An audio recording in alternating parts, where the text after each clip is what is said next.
Tech Sideline is presented by First Bank and Trust Company, a nationally ranked community-focused bank with over 30 locations throughout Virginia, Northeast Tennessee, and North Carolina. Who you choose to bank with can make all the difference. Visit firstbank.com to learn more. In the words of the great Creedence Clearwater Revival, have you ever seen the rain? Well, we did. And despite the 24-17 loss, it was a day that will not soon be forgotten. Virginia Tech drops their first loss of the 2023 season in one of the wildest days of college football that Lane Stadium has seen in quite some time. It's episode 310 of the Tech Sideline Podcast, and it starts right now.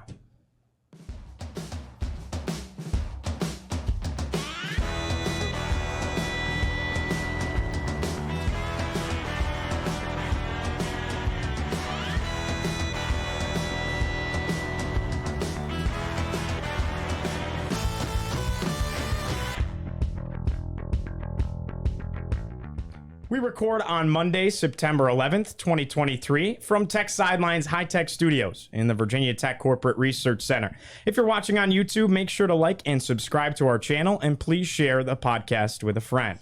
On set today, we have lead analyst and columnist Chris Coleman to my right. Across the way, senior staff writer Andy Bitter. In the fourth chair, managing editor David Cunningham. And producing behind the scenes, it's Mr. Nick Brown. I'm your host, Giovanni Heater. Thanks so much for joining us on this Monday morning. Gentlemen, let's go ahead and get right into things and talk about the quarterbacks. Right off the bat, Grant Wells looked a little bit banged up into the second half of the ball game. They decided to throw Kyron Drones out there for the last drive. Did some good things. So my question for you is, do we have to talk about a new quarterback going into week 3 against Rutgers?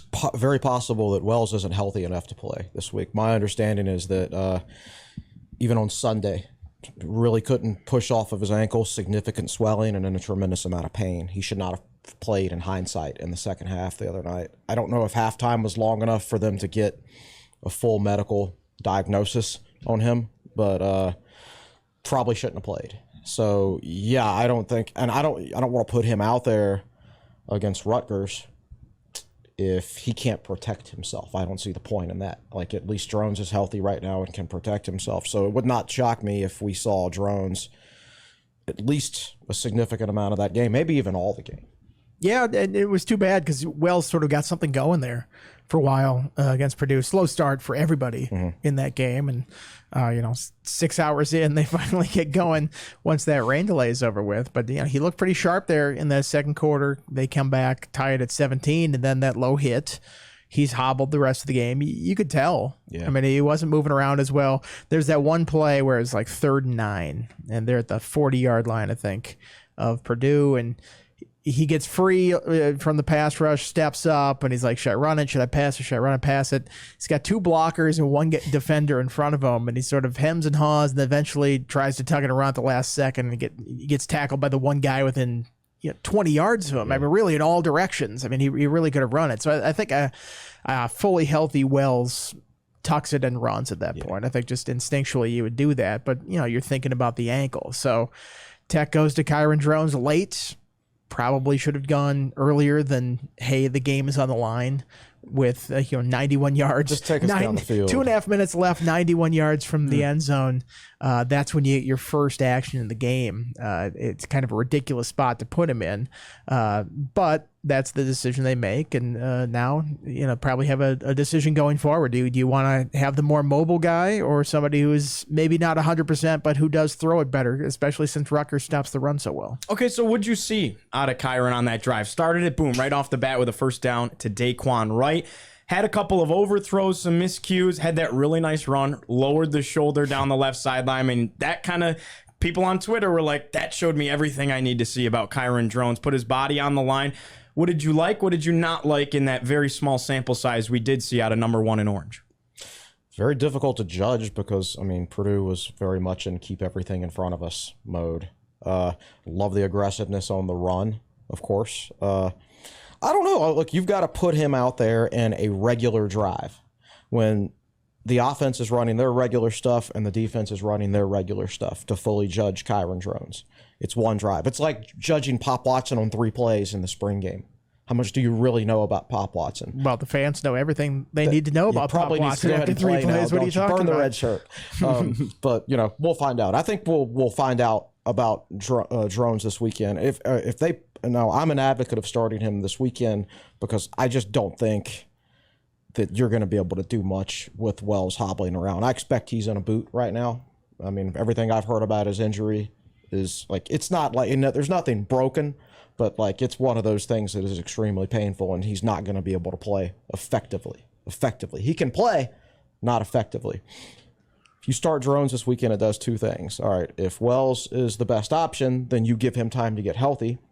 Number 2, you'll learn all you need to learn about Kyron Drones this weekend, and you'll know what to do going forward. Yeah, I think part of the situation is you haven't really seen Kyron in action. And I wrote it in my 5 thoughts after the game.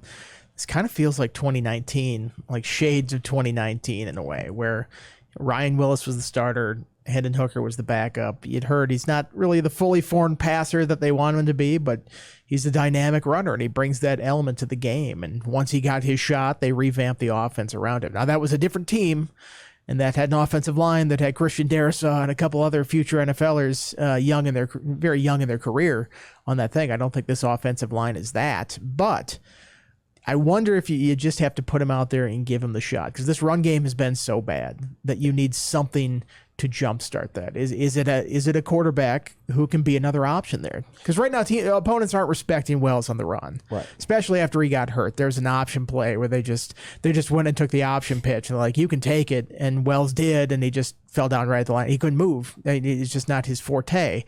I think if Drones brings that element, it's another ball carrier you have to worry about as a defense. Maybe that can open up some things on the run. And sometimes you never know how a guy is as a passer. I mean, we say he's not as good of a passer as Wells. If he was, he'd just be the starter right now. We wouldn't be talking about this if he was as polished of a passer as Wells. But sometimes they surprise you when they go out there. In that 2019 year, that's all we heard about Hooker was like, he's not there as a passer. Well, they did screens and misdirections and throwbacks and all sorts of different, you can call it smoke and mirrors. It was effective.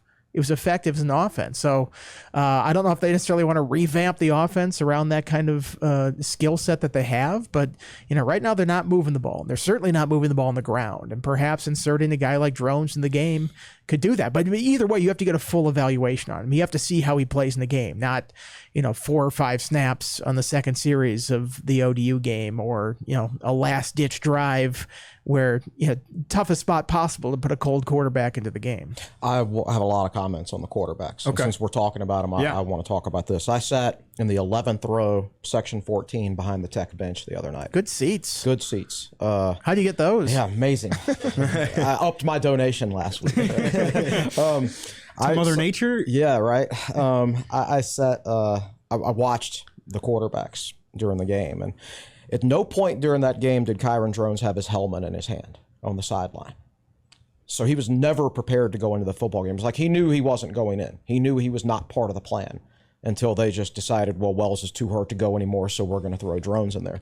So all this talk you hear throughout the week of, we want to play both quarterbacks and things like that, Drones knew he wasn't going to play.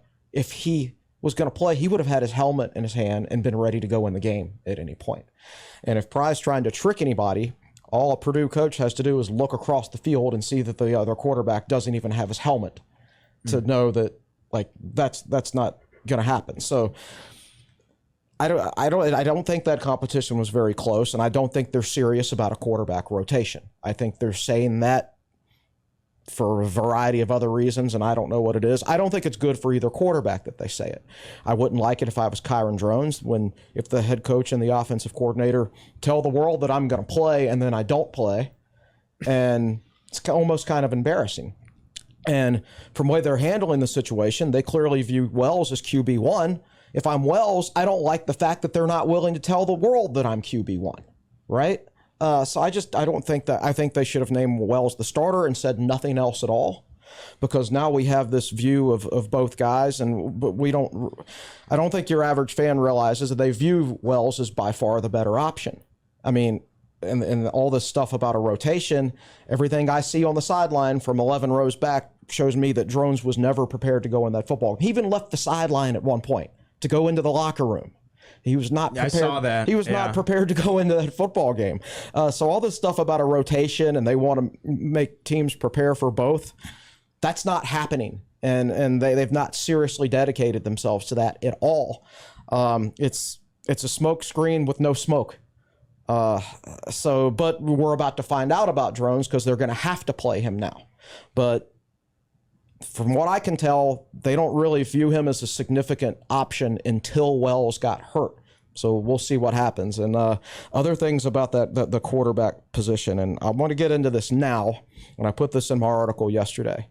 It's really odd during timeouts to see the entire offense over here in the huddle, including all the backups, including all the walk-ons, backup offensive linemen, walk-on tight ends, everybody in the huddle listening to the coaches. And all the quarterbacks are up standing by the 50-yard line by themselves, not talking to anybody, no headsets, not involved in the huddle, anything. So you've got Wells, the rest of the offense, all the backups. And then you've got Drones and the other backup quarterbacks over here not even involved, totally disengaged. And I just think that's one of the oddest things. Like, shouldn't your quarterbacks be engaged and stuff like that? I mean, you see other teams, you see backup quarterbacks even with headsets, they're involved in the whole process. And it was just really odd for me to see the lack of communication on the sideline with the backup quarterbacks. Even when Wells would come off the field, there was very little communication. Like, him and Drones never talked to each other that I could see. He never really spent time talking to the other wide receivers, and the receivers weren't really talking to him. I didn't even recall him seeing him on the phone to Bullitt on the sideline. So the whole lack of communication with the quarterbacks when compared to all the other positions seemed really strange to me from watching it right behind the bench. It just, and I don't want to judge them completely on that because I don't sit there all the time. So I don't know how past teams handle that at Virginia Tech, and I don't sit behind the opposing team's bench, so I don't know how it is at other teams, but it just seemed odd to have all the quarterbacks totally detached from the rest of the team like that and just not communicating with anybody. Chris Coleman is fired up, ladies and gentlemen, on a Monday morning. Well, should we talk about the running game now? Let's toss it to David really, really fast. He's got something for us from the fourth chair. Well, I think there's obviously a lot to unpack in this situation. And when Andy and I go to practice on Wednesday, we'll find out how healthy Wells is because he'll either be practicing or he won't. Or Tech will say he's unavailable. They'll say he's in and out of practice. Yeah, that too. Gallo style. I think it feels like a combination of kind of 2018, 2019, where I think back to the 2018 season where Josh Jackson was the incumbent. He was the starting quarterback. Ryan Willis came in as a transfer. And it wasn't until that Old Dominion game, Josh Jackson gets hurt and Ryan Willis has to go into the game. And from then on, it was kind of Willis's show for the rest of the season. Now, again, Jackson was hurt and Willis had to play. I wonder how injured Wells is and if that will be a similar situation. I also go back to 2019 when it was Willis and Hooker, and kind of like what Andy said, I think back to that Miami game where I feel like that was one of the first times Tech kind of came out and it totally felt like, Willis did not play and it felt like Hooker's offense, and it was smoke and mirrors, but Dalton Keene scored on like 2 screen passes, and Hendon Hooker had a 20-something yard touchdown run, and the Tech offense wasn't fantastic, but got points on the board, and the run game worked, and obviously completely different offensive line. I think a lot of what will happen on Saturday might come down to personnel as well. I think that's something else to take into account because Ollie Jennings is not going to be available. We'll get there. I'm not sure what Jalen Lane's status is. So if those are your 2 best receivers. Or Daquan Wright. Yeah, or Daquan Wright, who we don't know what happened to him on that last drive of the game. There are a couple receiving options that if Wells was the quarterback and those guys were healthy, it might make more sense because Wells can throw the ball better.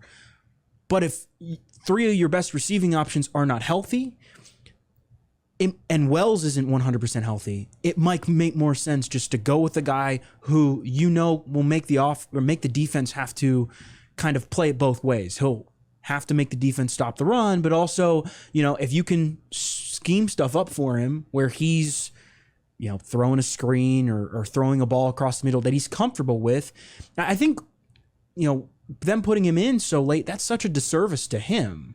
Like, yes, Wells was banged up, but if you're going to play Drones, play him sometime in the third or fourth quarter where, there were a couple times there where, Purdue only scored one other time after halftime. It wasn't like there was this game where it was back and forth and back and forth.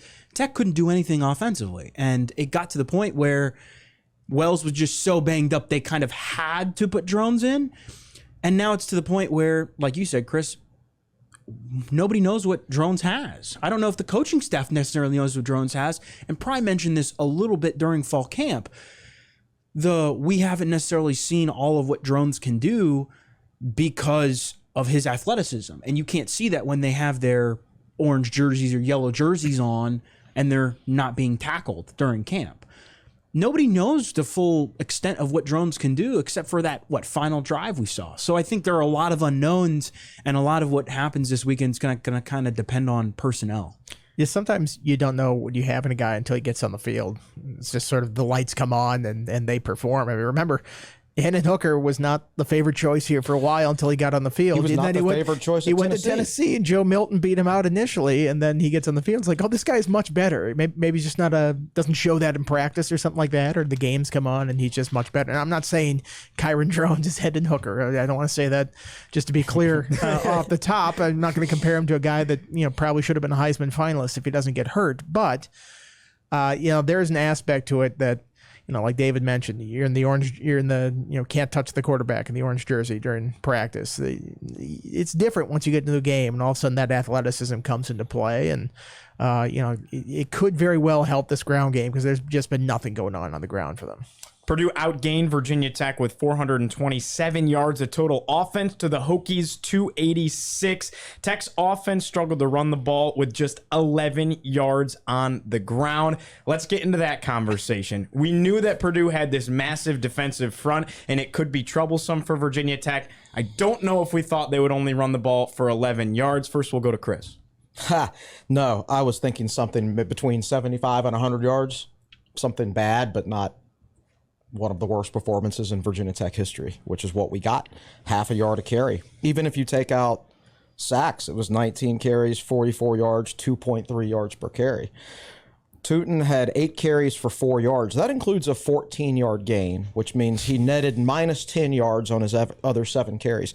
This is a guy who busted Duke for well over 100 yards last year in the North Carolina A&T offense, right? Let's see. Through 2 games, Tech is averaging 60 yards per game, which is 123rd out of 132 FBS teams. They're averaging 1.85 yards per carry, which ranks 125th.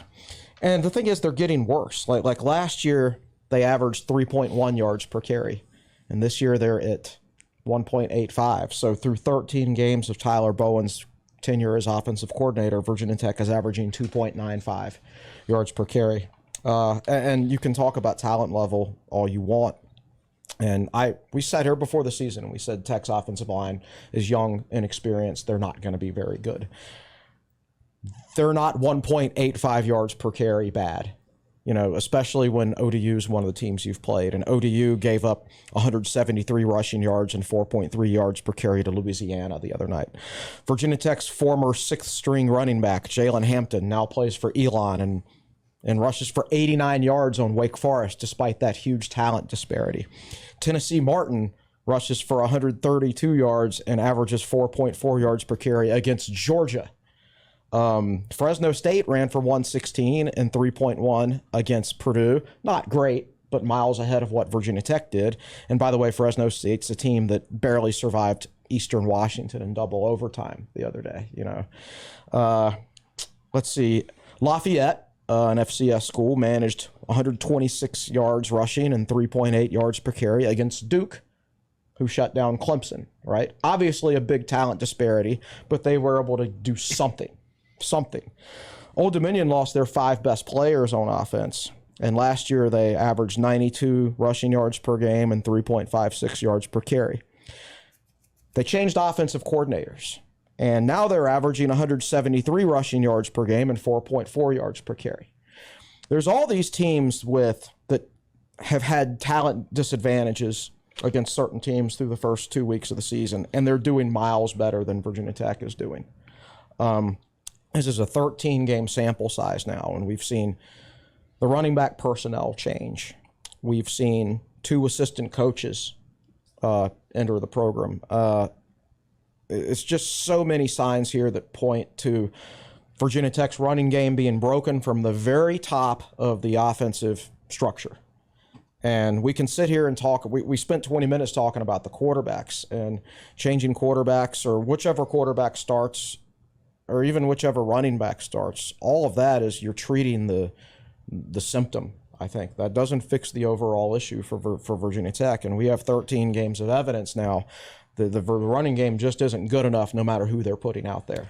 Yeah, I think they fixed the running back issue in the offseason. I think you look at last year, and there were some games where you're like, there were holes there, and these guys just weren't making it happen. They weren't making guys miss even once they get to the second level. I do not think that's the case with Tootin. I mean, you saw the play he scored on the touchdown where he got in the open field there up the sideline, and he spins out of a tackle, spins out another, twists, and somehow gets to the end zone. Like that's a talented player there. The issue is the offensive line is not blocking people very well. I think that gets back to experience and talent there. And then, the scheme is not very good. It's not very imaginative. And, you cannot be good on the offensive line, but as a play caller and a coordinator, Tyler Bowen needs to understand what he has in this offensive line and find ways to be effective running the ball. Just because you're bad up front doesn't mean you just can't run the ball, period. Exactly. There's got to be other ways to run the ball. If it's misdirection, the previous staff did not have a ready-made run game for a while. They had some backs that they couldn't figure out the running back situation for the longest time until Khalil Herbert and Raheem Blackshear, when they used him, came in and ran the ball pretty well. They finally got that offensive line going after a while, but it took a while. And those early on, it was a bit of a struggle, but misdirection, jet sweeps, quarterback runs. There's ways to fool a defense to get gains out there, and they're just not doing that right now. It feels like they're lining up thinking they have an offensive line like they had at Penn State and going, we're just going to beat you physically, and that's not where this roster is, and you have to do something to mitigate that. You have to, I mean, Brent Pry talks about, limiting the weaknesses that you have. Well, they have a weakness on the offensive line. They have to find ways to make it work. And I don't know if that, if you change the quarterback and have a running quarterback, if that can change that element of the offense, or if this offensive line is just, so far from a finished product that they just can't get there. But you've got to find some way to run the ball, because you can't have, they were at negative -2 yards until that last drive. And, Drones gets the quarterback draw play where he gets 13. There were only 2 other times since 1987 they've been negative rushing yards. Miami 1994, Syracuse in 1987. I would say whenever you're comparing any sort of rushing attack or offensive numbers to the 2012 Russell Athletic Bowl, which Rutgers this week, it's timely coming up. You're not in good company when that's the case. So they've got to figure out the run game. Otherwise, everything else on offense is just sort of irrelevant, because they're so one-dimensional that they're going to be easy to stop. I agree with that, and it's not going to matter too much which quarterback is in there from a passing perspective if they can't run the ball better. I think you look at the team they're playing this week, Rutgers. Here's great news.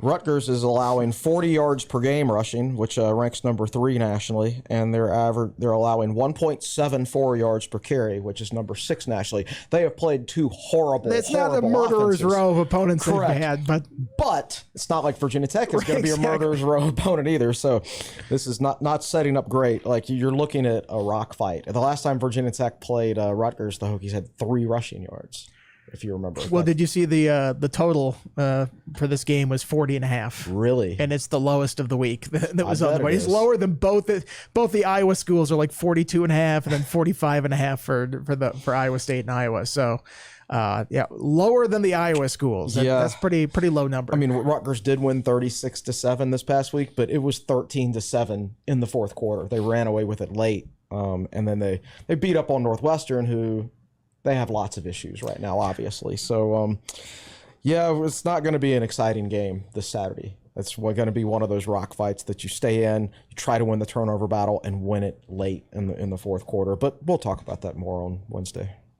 As always, Tech Sideline is presented by First Bank and Trust Company.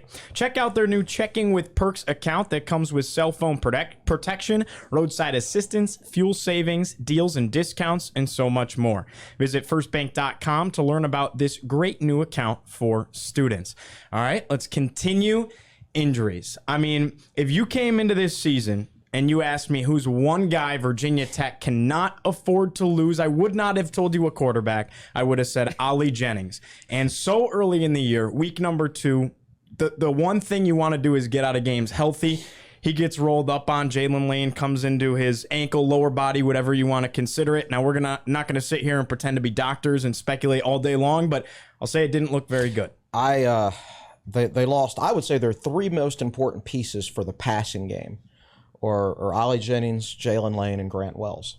And they lost all 3 of them in that one game. So I think Tyler Bowen owns the issues with the running game, and I think he had rotten luck in this game with the passing game. So you lose Jennings on the first drive of the game.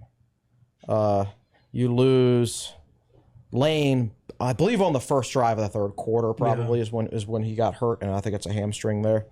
Technically, you didn't lose Wells until 2 minutes left. Realistically, you lost him at halftime. So they basically spent half of that football game without their 3 most important pieces in the passing game. So, like I said, Bowen owns the rushing issues, in my opinion. But that's pretty horrible luck in the passing game, because with those 3 guys extremely limited, then you're talking basically last year's passing game with you're a little bit deeper at tight end from a talent standpoint, but it's not. You lose your 2 best playmakers, I'll say, plus your quarterback who is most likely to get them the football. So, but again, that's when you need your running back. That's when you need balance on offense. Well, I would be patient to say that they're deeper at tight end, because they already lost Nick Gallo. Yeah, and there's and and Daquan Wright got hurt on the final drive. He did. Right now you're looking at, if for some reason Daquan Wright is seriously injured, you're looking at a tight end room with 2 redshirt freshmen and a true freshman, or other walk-ons. That's like Daquan Wright was the one guy in the room that had a lot of experience, and Benji Gosnell I think has played well, but I think, again, another thing that factors into this quarterback decision and who plays. Virginia Tech has like 4 or 5 different options in the passing game now that are either hurt for a short amount of time or are out for the season, like Nick Gallo. And so that eventually piles up. And I think if you're Tyler Bowen and you're looking at this, and like we talked about earlier, Grant Wells isn't healthy 100%, and you need to be able to run the ball, and another reason to play Kyron Jones. You're going to see the old Logan Thomas offense this weekend, most likely. Andy, you got something for us? I just, with regards to the injuries, I mean, this sort of underscores the issue of where this roster is right now. You look at the first team and you go, yeah, that's pretty good experience, pretty well set there. Behind that, it's very inexperienced, very young. And you see this in the secondary, especially. Nasir Peoples does not play last week. All of a sudden, Jalen Jones, converted wide receivers, playing there. Mose Phillips has to play a little bit. They move Mansour Delane over to safety. All of a sudden, Canteen's in, and Braylon Johnson, true freshman, playing some snaps at cornerback.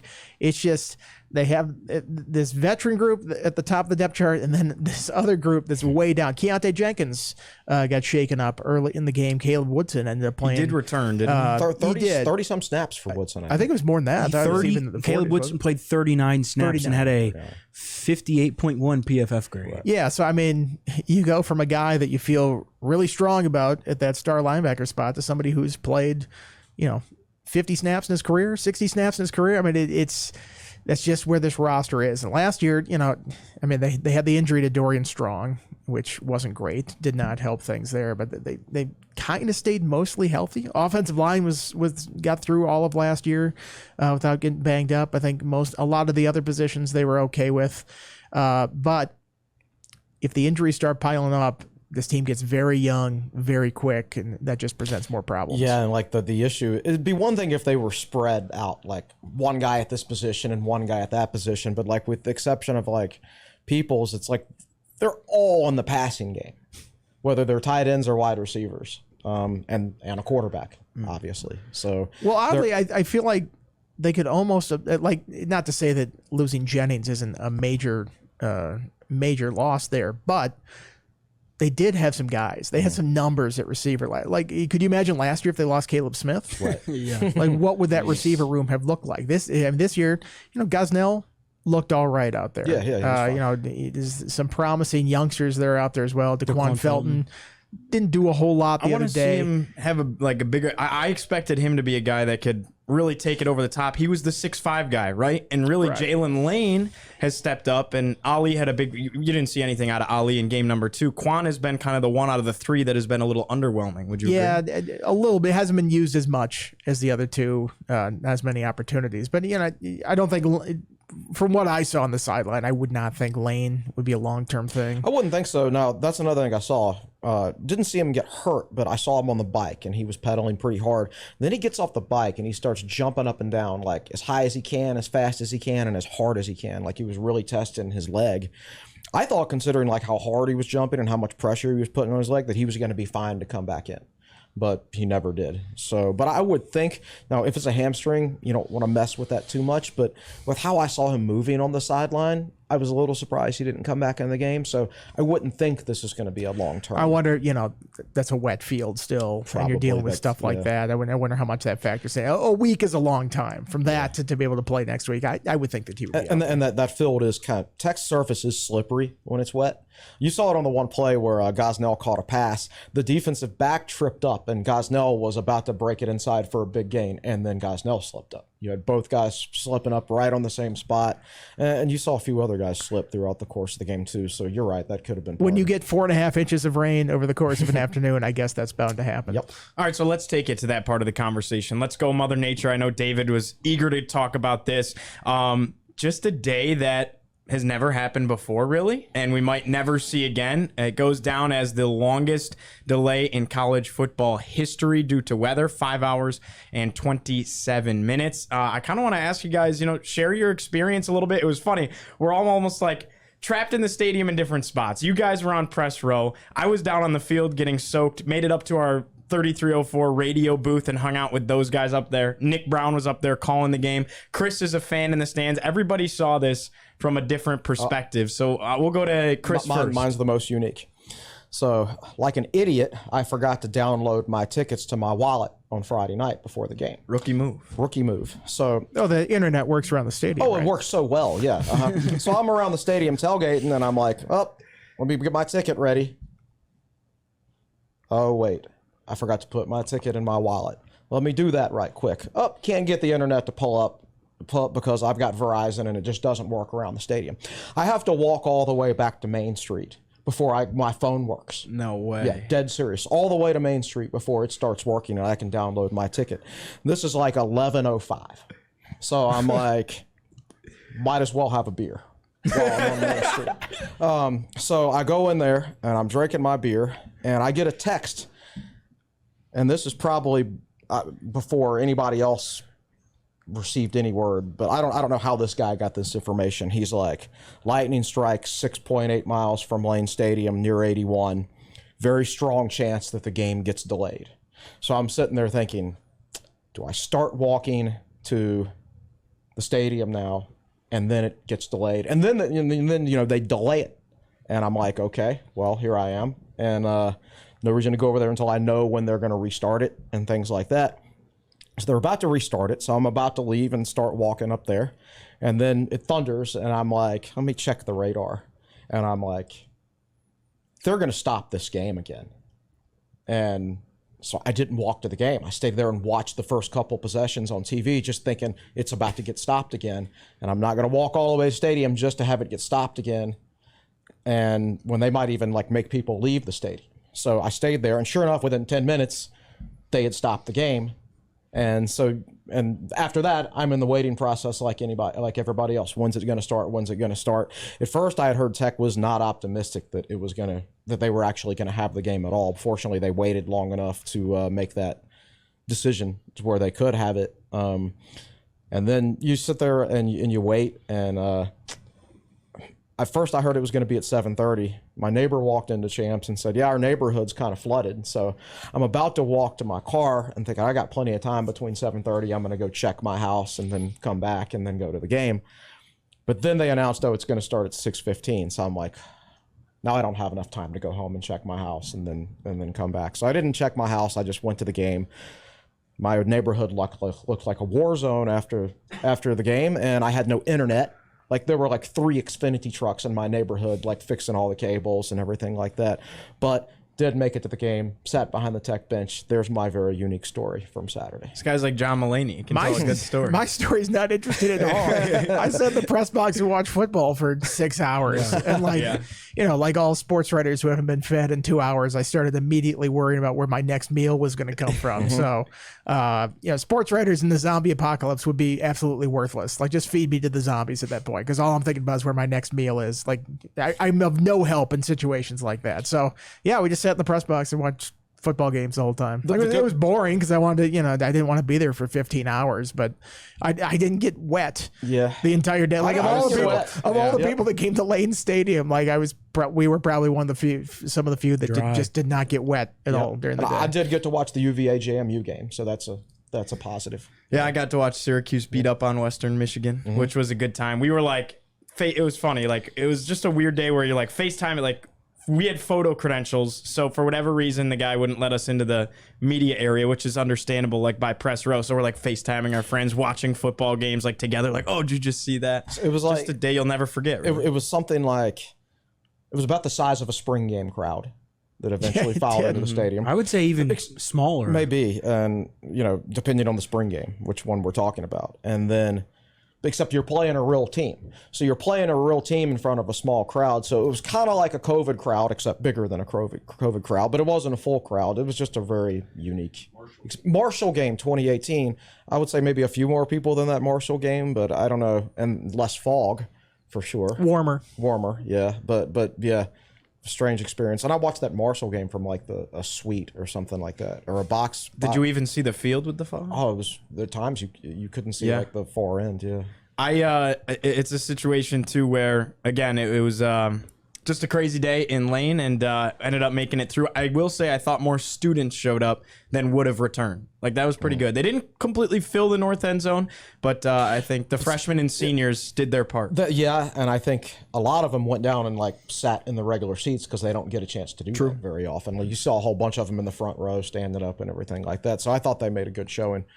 I wouldn't blame anybody for not coming back to that game. Sure. Like I'm going to stick around for 8 hours just to come back. Like, no, that's a long day for a lot of people, especially if you're going to that game. You're not planning on staying that night. Right. You're planning on traveling back to wherever you came from. So probably don't want to stay till 9 o'clock and then have to get on the road for 5 or 6 hours for some people getting back to where they came from. David, I know you got some interesting weather tidbits for us. Yeah, well, we joke about noon kickoffs and how lovely they are. It's a wasted noon kickoff. Very disappointing. I mean, Andy and I both got there around 9 a.m. I was the last one to leave the press box at like 1:15, 1:30 in the morning. Long day for us. Like we did media for a noon game at like 10 o'clock at night, which is crazy to think about. Longest delay in college football history. When you throw in the 22 minutes that the game was delayed, but pushed back to 12:23, it's 5 hours and 49 minutes in total. UMass and Miami of Ohio, I would say it's probably the second longest game delay ever. Now they had 2 separate ones, but it added up to about 5.5 hours. So really close to the Tech one this weekend. But Virginia Tech's game was not the only one affected this weekend. UVA had a little bit of a delay. Boston College had a delay. Tennessee had a delay. Wake Forest, Vanderbilt, Notre Dame, NC State. I saw this on ESPN yesterday. In all, 25 hours total delay time between all the different college football games from the entire weekend. Pretty crazy. I think just like a weird day in Blacksburg, just in general, though. We had a flyover with people like, scheduled flyover. They only have so much fuel, so they have to come. Right. But flyover with nobody in the stands and because of the delay. Enter Sandman with the teams already on the field. There have been times in the past where they've canceled scheduled flyovers because of the weather. Yeah. And this is the worst weather game of all time, and the plane still flew over an empty stadium. David, did you see the video where lightning struck probably 30 feet from some students on Barstool VT? Yeah, it was on Washington Street. Yeah, I mean, then the lightning starts coming down. Just kind of a crazy day altogether. But Kevin Myatt, who's a local weather guy, very well respected in the area. I'm sure a lot of people are very familiar with his name. He had been tweeting out weather updates and stuff, and he compared and he listed a lot of the other Virginia Tech rain games and the amount of inches of rain that Blacksburg experienced on those days compared to the one on Saturday. This was the second most rain ever in a single day in Blacksburg history. For the record, 4.41 inches. The previous record was back in the 1940s, and it was 4.48. So this is most rain in a long time in one day. In comparison to some of the other games, you look at the Georgia Tech Lee Corso lightning strike game back in 2000. That was 1.96 inches. And I said to you guys before we came on here, I was talking to some people in the athletic department, and I obviously was not around for that game, but they said the reason why the game never got played after the lightning went away in 2000 was because the field was so soaked. There was no drainage system back then. There was less than 2 inches of water on the field. There was 4.4 inches of water on the field on Saturday, and the field was in great condition, which again goes to show you how well of a job the grounds crew and everybody has done in that area. The Texas A&M Hurricane Isbell game, which I believe you were there for, Andy, right? Yeah, I covered that one. 1.05 inches. The Matt Ryan Boston College game in 2007 was 2.17 inches.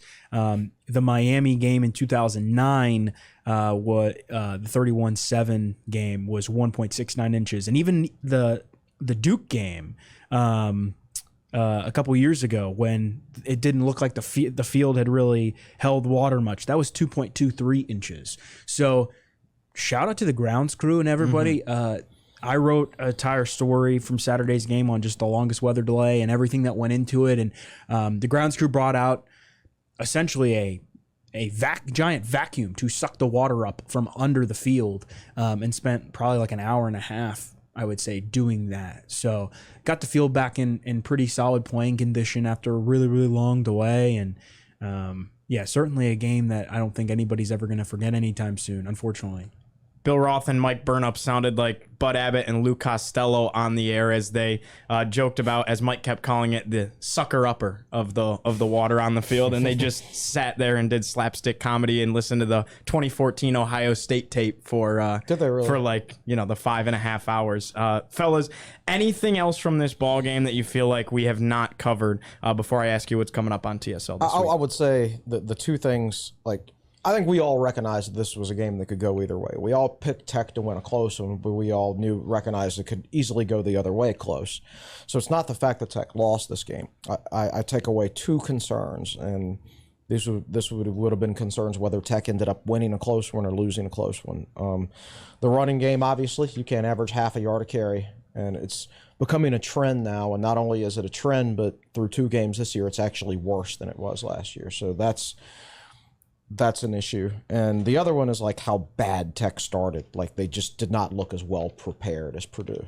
Those Purdue receivers and tight ends were just running wide open. Even on one of the incompletions that Jalen Jones should have turned around and intercepted, there were 2 receivers running wide open up the left sideline. It's just there were so many Tech players out of position.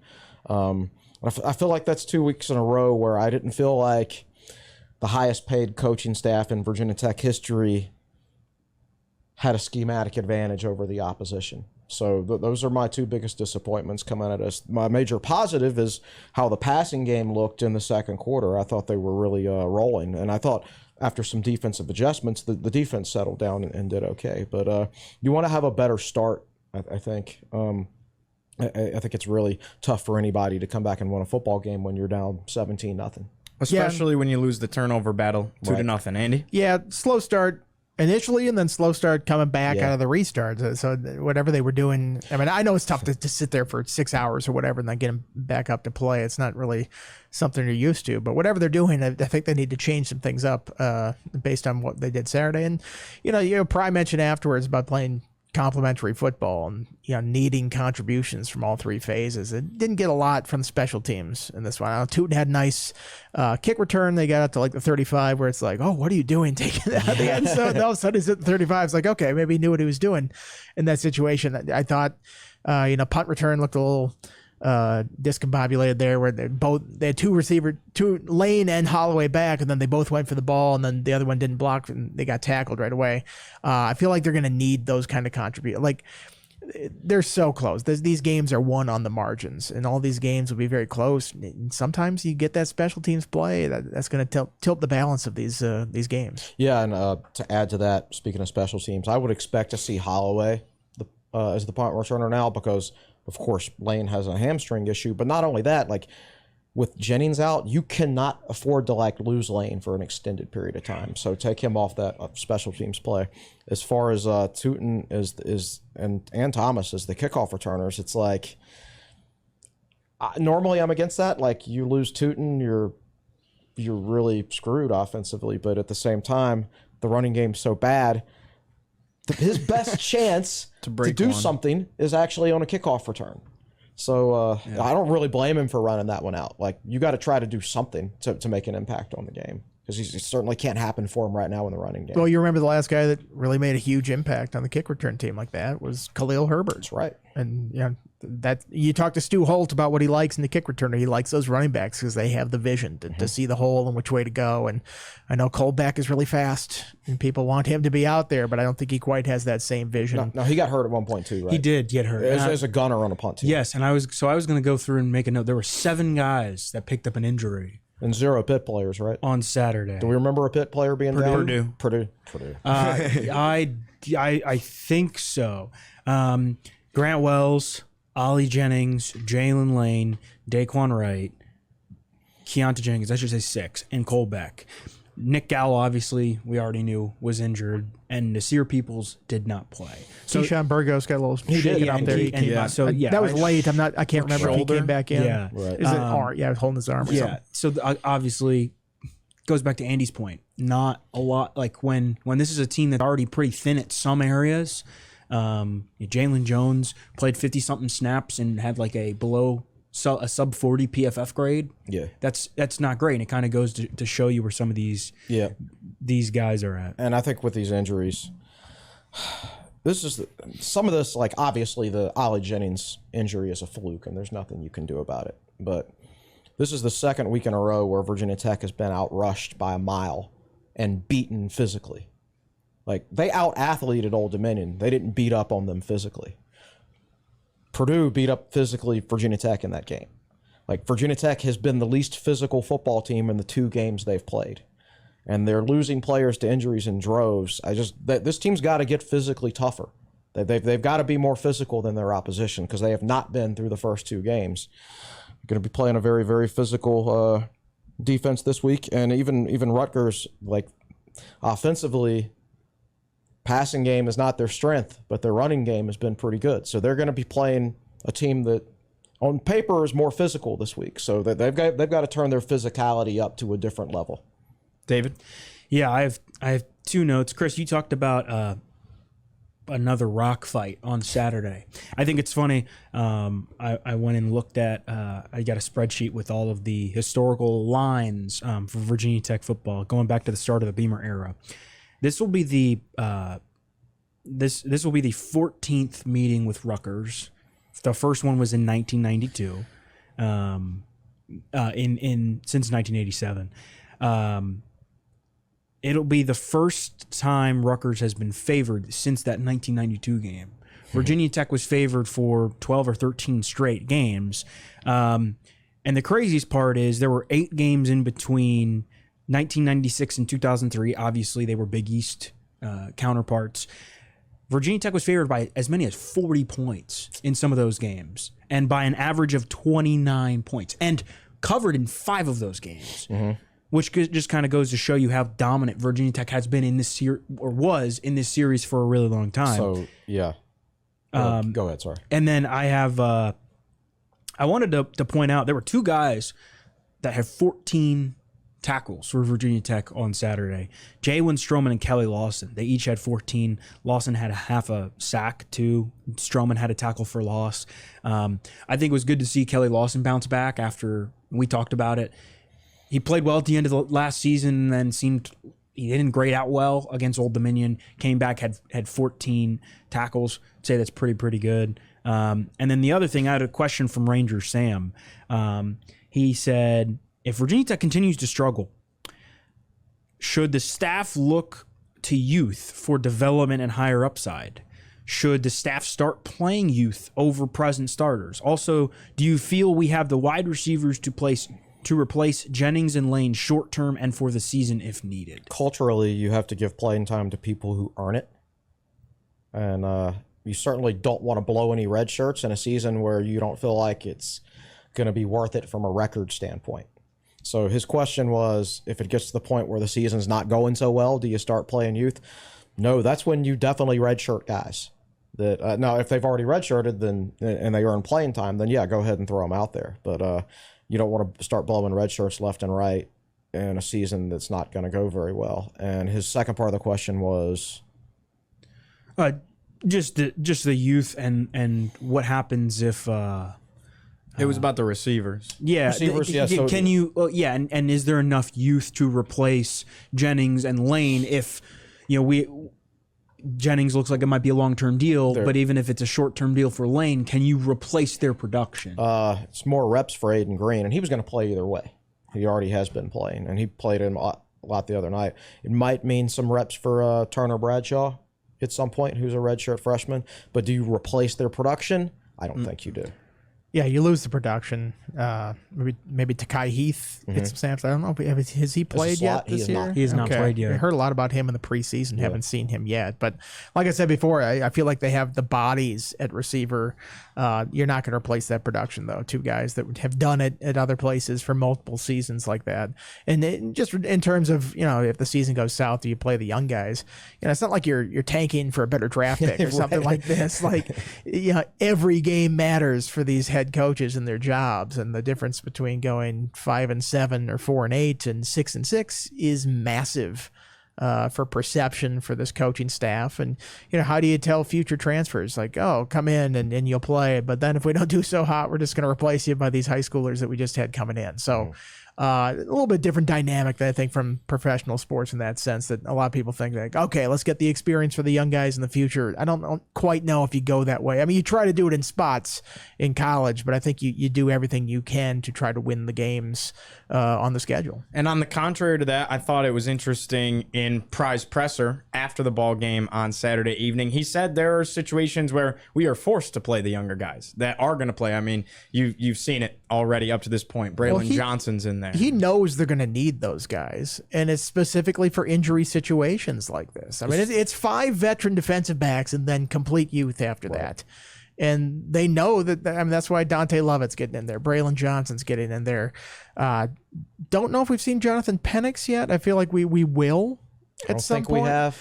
But Maybe the safeties, Mose Phillips, he was second on the depth chart as a true freshman. I mean, those guys are going to play, and then you're going to get some targeting penalties. They're going to have to play in a pinch. You're going to have some injuries. Those guys are going to have to play major snaps. So you'd rather have them, brought along the way and ready to go in, rather than like, well, we have to go to you. We were hoping we wouldn't have to go to you, and now you have to go in cold and not experienced in gameplay. Another positive from Saturday: no targeting reviews, right? They reviewed one. Did they review one? They reviewed I thought one. there was one. But we did win the penalty battle. They were more penalized with 7 penalties to our 3, I believe. Yeah, so Tech is a more disciplined team this year, so that's another positive that they're making progress from that standpoint. Although I think they took a bad one. Bob Schick had a personal foul. I remember that sort of one. a key drive there. Yeah. It wasn't right at the end, but it was getting close to the end. It was on a deep ball that I think went incomplete, and he kind of like grabbed a guy and pulled him down sort of after the play. Yeah. I thought they said pulling off the pile, but I could be incorrect on that one. Yeah, I think. Yeah, I'm sure. I think it is important to think back though to that one drive Virginia Tech had where Purdue had 2 roughing the passer penalties. Yeah. Like back to back. That's what loses you football games. And if Purdue had lost that game, their fans would have been like, that drive. Roughing the passer penalty. Yeah.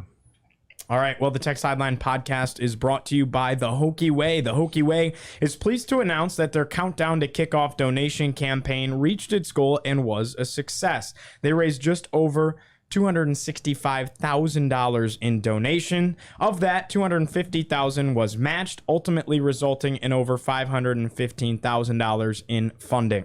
The Hokie Way shared with us that in the last week alone, Tech Sideline generated 510 donations, totaling approximately $65,000. So well done, Tech Sideline fans and subscribers and all those that donated. All right. Last thing, what's coming up on TSL this week? I know it's the same stuff, but Will likes me to have everybody remind people what's coming up. Will's going to have his Monday thoughts today. Not to speak for him, but he always does, so I assume it's going to be today. We'll start previewing Rutgers stuff later in the week, but I'll have an Inside the Numbers probably Wednesday. I've got to communicate with Tristan Race, just see if he's going to have an officials article this week. We'll have our normal 2 from Brandon Patterson, and then media stuff is normal Tuesday and Wednesday. Normal Tuesday. I might go back, look sort of the history of this Rutgers, quote unquote rivalry. I mean, people talk about the old Big East. It's like, oh man, those games against Boston College and West Virginia and Miami back in the day. Nobody's like, longing for the days of the Rutgers games. So it hasn't been the same kind of series that people pined for in the past, and yet it is the next opponent on the schedule. So maybe drudge us some memories there. David, you got anything coming out this week? Yeah, I'm trying to decide if I want to dive into more basketball stuff yet, or if might give it another week. Yeah, I think I do think the Rutgers series, that'll be really good. Obviously, we got media stuff on Tuesdays. We've got media stuff on Wednesdays. We'll find out more. Andy and I will be up there. You're going. You're going as for well. TSL. So. Yeah, and Ivan. Russian Hokie will be there as well, so we'll have a full crew up there in Piscataway on Saturday. I'm crossing my fingers that Hurricane Ian comes nowhere near the coast. Yeah, I hadn't looked up the weather, but hopefully, because I think that's the last thing we need is another weather delay. I sat in another one with the Salem Red Sox yesterday for 2 hours the game to get canceled after the second inning. Yeah, and rain. What's the worst that could happen with a little rain? Right? Oh wait, that's right. Well, I guess it's a little bit different for baseball. Yeah, that's true. Yeah, but like I was at the men's soccer game on Friday night, and that got canned that got delayed for 45 minutes because of lightning in the area. Tech was up 1-0, of course, and North Carolina a little less than a minute after coming back scored an equalizer. So yeah, lots of delays, lots of weather this weekend. Well, from our side of things, as far as the video stuff goes, we are doing a Triumph Spotlight today with Antoine Powell-Ryland, Florida transfer defensive end for the Hokies. That will drop on Wednesday. Just put out a pretty cool package from the game on Saturday, so go ahead and check that out. And as always, stay tuned on Spotify for our new revamped versions of TSL today. We got a ton of stuff coming out all week long for your Hokie football coverage. Well, that wraps things up for episode 310 of the Tech Sideline Podcast. We'll come at you as well with a preview of Rutgers on Thursday. For Nick Brown behind the scenes, for David Cunningham, Andy Bitter, Chris Coleman, I'm Giovanni Heater saying so long from Blacksburg, and we'll see you next time on the Tech Sideline Podcast.